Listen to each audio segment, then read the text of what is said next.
عین ممکن ہے کہ جب آپ یہ ایس ٹی ایچ دیکھ رہے ہوں تو وفاقی کابینہ کی کوئی شکل آپ کو نظر آ جائے اور ممبران میں سے چند ایک، اور اگر پوری وفاقی کابینہ نہیں بھی، حتمی طور پر ان کے نام بھی سامنے آ جائیں۔ پاکستان اس وقت ایک غیر یقینی کی صورتحال میں سے گزر رہا ہے۔ نگران وزیر اعظم کے آنے کے باوجود پاکستان اس وقت بغیر ایک حکومت کے موجود ہے جو نگران وزیر اعظم ہے۔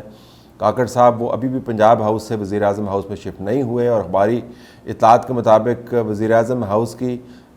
تزئین و آرائش یا صفائی اور ستھرائی اور پینٹ کا کام جاری ہے۔ تو پڑھ کے مجھے تھوڑی سی حیرت ہوئی کہ اس سے کیا مراد ہے کہ اس کی دیواروں کے پینٹ اکھڑے ہوئے تھے، وہاں پر کہیں ٹریش کینز پڑے ہوئے تھے۔ ابھی تو پی ایم ہاؤس خالی ہوا ہے جس کے اندر ایک پی ایم پوری کابینہ کے ساتھ موجود تھا، تو اس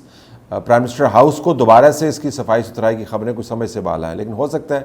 کچھ چیزیں ادھر ادھر ٹوٹ پھوٹ گئی ہوں، ان کو ٹھیک کر رہے ہوں۔ لیکن جو نگران وزیر اعظم ہے ابھی تک وزیر اعظم ہاؤس کے اندر باقاعدہ شفٹ نہیں ہوئے، میٹنگز وغیرہ وہاں پر ہولڈ کرتے ہیں کیونکہ وہاں پر ان کی کابینہ موجود نہیں ہے۔ کابینہ آئے گی تو پاکستان جو ایک نیوکلیئر طاقت ہے اس کے اندر ایک حکومت مرکز میں موجود ہوگی، تو یہ کابینہ بہت سے زاویوں سے بڑی دلچسپ ہوگی۔ ایک تو یہ کہ پاکستان کے اندر جو بڑا نقطہ ہے وہ یہ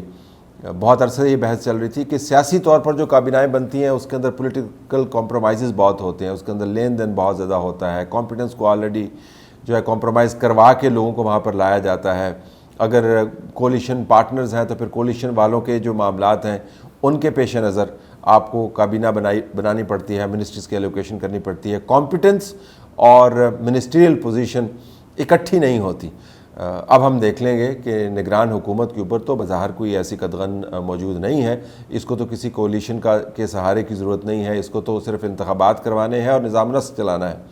تو اس کے لیے جو اسٹیبلشمنٹ ہے وہ کون سے ہیرے ہمارے سامنے لے کے آئے گی، یہ بڑا دلچسپ معاملہ ہوگا، کیونکہ پاکستان میں گورنمنٹ آف ٹیکنوکریٹس کی اکثر بات ہوتی رہتی ہے کہ اگر سیاسی کمپرومائزز نہ ہو جی تو ہم ایسی حکومت سامنے لے کے آئیں کہ بس پاکستان جو ہے وہ 6-8 مہینے کے اندر کہیں سے کہیں چلا جائے، اور اچھے لوگ اگر آپ لے کے جائیں اور کمپیٹنٹ لوگ لے کے جائیں، ان کے بعد پاکستان میں پھر یہ بحث کی گنجائش ختم ہو جائے گی کہ ہمارے پاس اچھے لوگ موجود نہیں ہیں، یہاں پہ ٹیلنٹ بہت زیادہ ہے، سیاست اس کے اوپر حاوی ہو جاتی ہے وغیرہ وغیرہ۔ لمبی تفصیل ہے، مقدمہ ہے جو ہم سنتے چلے آئے ہیں۔ اب دیکھ لیتے ہیں کہ اب تو سیاست موجود نہیں ہے، اب تو ریاست موجود ہے، تو ریاست جب ایک نگران حکومت لے کے آتی ہے تو کیسے لوگ لے کے آتی ہے، ایک یہ بھی دیکھا جائے گا، اور پھر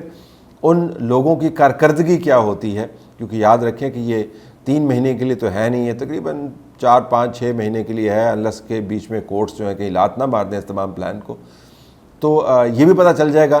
کہ 4-5 مہینے کے اندر وہ کیبنٹ آف آل ٹیلنٹس جس کی ہمیں ہمیشہ تلاش رہتی ہے، جس کے اندر سیاست موجود نہ ہو، کمپرومائزز موجود نہ ہو، نیپوٹزم موجود نہ ہو، وہ اس کی شکل کیا ہوگی پاکستان کے اندر۔ تو میرے خیال میں یہ بڑا دلچسپ زاویہ ہوگا کہ ہر وقت کی یہ جو بحث چلتی رہتی ہے کہ سیاست نے اس ملک کو تباہ کر دیا، سیاست کی وجہ سے ٹیلنٹ اوپر نہیں آتا، اب سیاست موجود نہیں ہے، اب دروازے کھلے ہوئے ہیں، تو دیکھتے ہیں کہ کس قسم کا چمکدار ٹیلنٹ جو پاکستان کو رگڑ کر تابناک شکل دے دے گا وہ سامنے آئے گا۔ دوسری بات یہ کہ اس حکومت کے آتے ہی بدقسمتی سے لوگوں کے جو حالات ہیں وہ بہت خراب ہو گئے ہیں۔ آپ اگر یہ 2 خبریں دیکھیں، ایک تو نگران حکومت کے آنے کے بعد ڈالر بے قابو ہو گیا ہے، ڈالر کے اوپر میں نے ٹویٹ بھی کیا تھا، اسٹاک مارکیٹ میں بڑی مندی بھی آپ کو نظر آئی، پھر اس کے بعد آپ کو پیٹرول اور ڈیزل کی قیمتیں اوپر جاتی ہوئی نظر آئیں، لوگ اس کے اوپر چلا اٹھے۔ ریلوے نے جب 10% کرایوں کے اندر اضافہ کیا تو پھر اس کے اوپر بھی لوگوں کو اعتراض ہوا۔ مختلف چینلز میں آپ کو مختلف شہروں سے، پاکستان کے تمام صوبوں سے جو مہنگائی ہے اس کے اوپر چیخو پکار سنائی دیتی ہے۔ تو اس حکومت کی شروعات کوئی اچھی نہیں ہے۔ دوبارہ ریمائنڈ کروانے کے لیے کہ اگر یہ صرف نگران حکومت ہوتی جس نے 90 دن کے اندر انتخابات کروانے ہیں تو ہم اس قسم کی باتیں کر نہیں رہے ہوتے، لیکن چونکہ اس نگران حکومت نے پاکستان بھر سے ٹیلنٹ لے کے سامنے آنا ہے، اور اس ٹیلنٹ نے پاکستان کو چلانا بھی ہے، بین الاقوامی معاہدوں کا پاس بھی کرنا ہے، اور دوسرے معاملات بھی دیکھنے ہیں، تو ہم پھر دیکھیں گے کہ اس حکومت کی کارکردگی کیا ہے، وہ کون سے ایسے زبردست باصلاحیت لوگ ہیں جو پاکستان کو 3-4-5 مہینوں کے اندر اس کی کلیں درست کر دیں گے۔ یہ بھی یاد رہے کہ پنجاب کی جو حکومت ہے جو کافی عرصے سے اب موجود ہے کیئر ٹیکر ہے، تو وہ کیئر ٹیکر، لیکن ان کے چیف منسٹر جو ہیں آپ کو کبھی ہسپتالوں میں جاتے ہوئے نظر آتے ہیں، کبھی آپ کو کرایوں کے بارے میں باتیں کرتے ہوئے نظر آتے ہیں، کبھی بسوں کے اندر بیٹھے ہوئے ہیں. تو وہ اپنے آپ کو ایک پاپولر مشہور چیف منسٹر کے طور پر لے رہے ہیں. نگران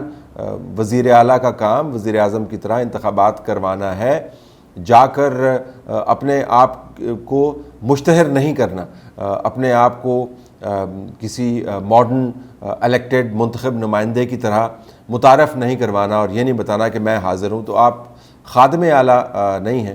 آپ نگران وزیر اعلیٰ ہیں، لیکن چونکہ خادم اعلیٰ کے روپ میں آپ کو نگران وزیر اعلیٰ نظر آ رہے ہیں، اور یہ حکومت بھی نگران حکومت بھی اسی قسم کی چال ڈھال کے ساتھ کم از کم بحث کی حد تک آپ کو بنتی ہوئی نظر آ رہی ہے. تو ہم دیکھیں گے کہ جب یہ حکومت جائے گی نگران کابینہ بننے کے بعد اپنا کام جب کر لے گی تو ان کا ریکارڈ کیا ہوگا. یہ بھی بڑا اہم معاملہ ہے کہ اس کابینہ کے اندر سیاسی جماعتیں جو اب مکمل طور پر نگرانی کے عمل سے باہر ہیں، ان کو باہر رکھ کر کیسے پلیز کیا جاتا ہے، کیونکہ سیاسی جماعتوں کے خدشات بہت ہیں. وہ سمجھتے ہیں کہ یہ نظام طویل بھی ہو سکتا ہے. میری ذاتی رائے میں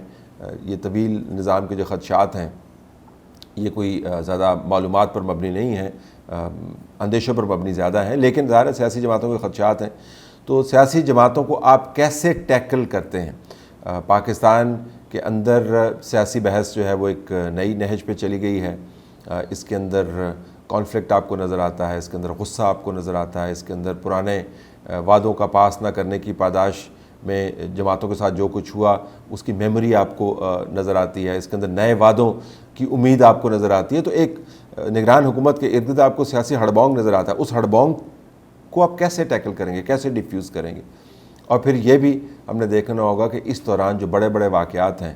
ان سے یہ سیٹ اپ کیسے نبردآزما ہوتا ہے. آپ نے دیکھا کرسچن چرچز کی بے حرمتی، گھروں کو جلایا گیا، اتنا بڑا ہنگامہ ہوا. کاکڑ صاحب نے اس کے اوپر ٹویٹ تو کر دیا، لیکن ایسے ہنگامے یا اس قسم کے ہنگامے، دہشت گردی کے معاملات جب سامنے آئیں گے تو یہ نگران حکومت کیا کرے گی؟ تو اس کے چیلنجز بڑے ہیں. ان چیلنجز کا آغاز بہرحال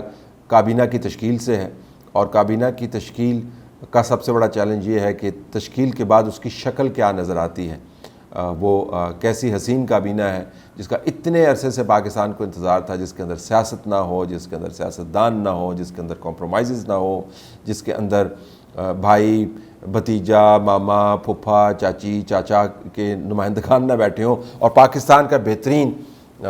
پول نظر آئے، جس طرح ایوب خان کے دور میں کہا جاتا تھا cabinet of all talents. So let's see what sort of cabinet of all talents will we be able to see being sworn in. یہ آپ کو شام تک پتہ چل جائے گا. تمام نظریں اس سلیکشن کے پروسیس پر اب لگی ہوئی ہیں جس کے ذریعے ان منسٹرز نے منسٹریز حاصل کرنی ہے اور نظام کو چلانے کا بندوبست کرنا ہے.